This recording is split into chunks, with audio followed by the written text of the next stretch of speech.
Hojoo. Nyt ollaan tällä Talapalinjalla tässä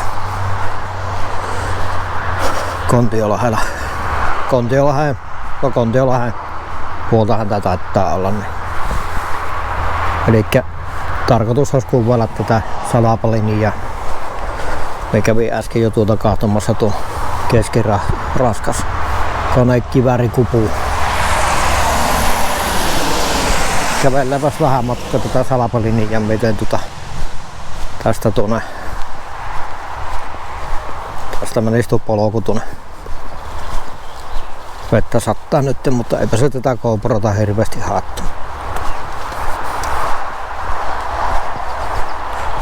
Sinnehän se jatkuu tuonne ja sitten täällä jatkuu tää toinen linja. Kehtais kävellä, tuolla on se muistomerkki jonkun matkan päässä. En muista mikä. Siellä on se yksi laatta, niin tää nyt kävelee jonkun matkaa tästä ja käydään sitten kahtomassa se muistolaatta tuolta eriksi. Polku on hyvä ja pyörällekin täällä on ihan hyvä ajella. On tullut joskus ajettu. Joo. Aiemmin tosissaan tuossa kävin tuolla Bunkkerimuseolla tekemässä videopätkän, niin tehdään nyt tähän tämmönen sarja vaikka tästä. Lyhyt sarja. Tästä näin.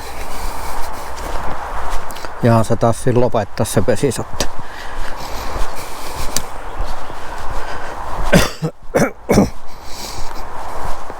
No joo, kamera mulla on GoPro 7 tässä ja ei mikään huippukamera kuitenkaan nykypäivänä enää on, mutta kyllä tällä sapi laadukasta 4K-videokin tehty näkyy. Tää kiertääkin tänne toiselle puolelle.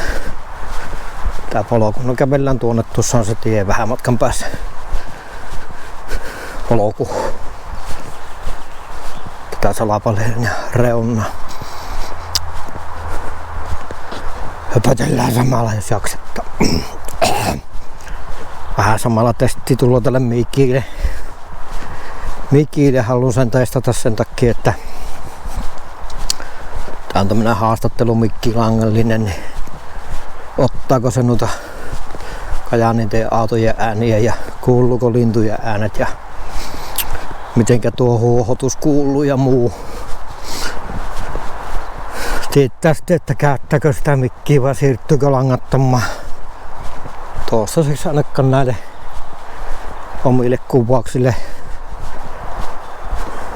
en vielä ainakaan langattomaan ole siirtymässä.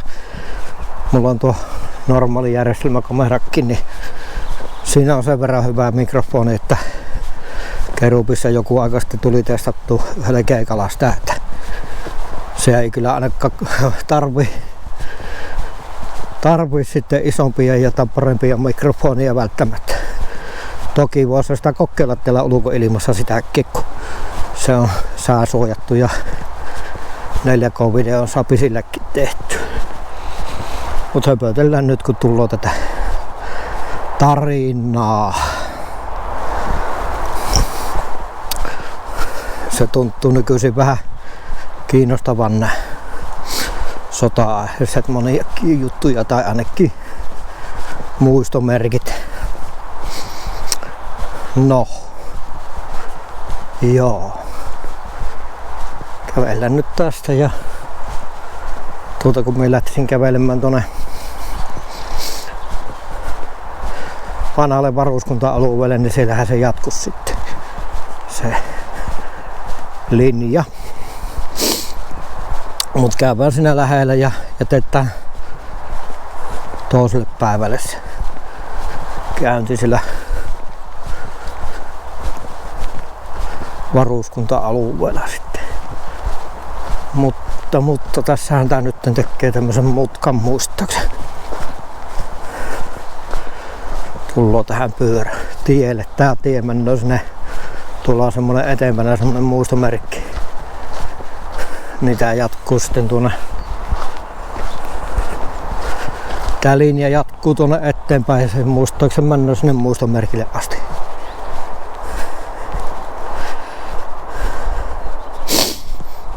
Mutta tehdään tämmönen lyhyt katselmus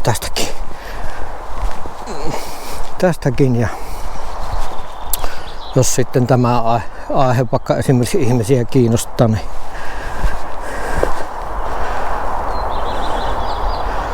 joku on jättänyt jonkun Facebookin lapun olokko. Jos tämmönen aihe jotta kiinnostaa, niin kuvattaa sitten lisää. Mutta mennäänpä tästä nyt takaisin.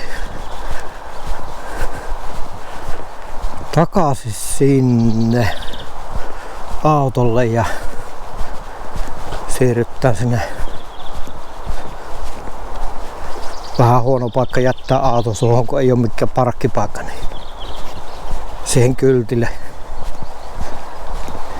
Ehkä ennemmin jättäisi tuonne pysäköintialueelle, kun semmonenkin on.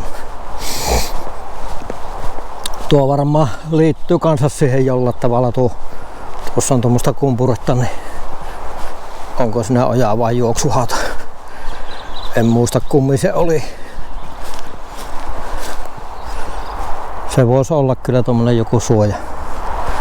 Ihan en muista tuosta, joku voipi korjata sitten, jos muistaa paremmin tämä käyttötarkoituksen tällä. Epäilisin, että se on joku suoja ollut. Kaivanneet sen silloin aikanaan siihen. Joo.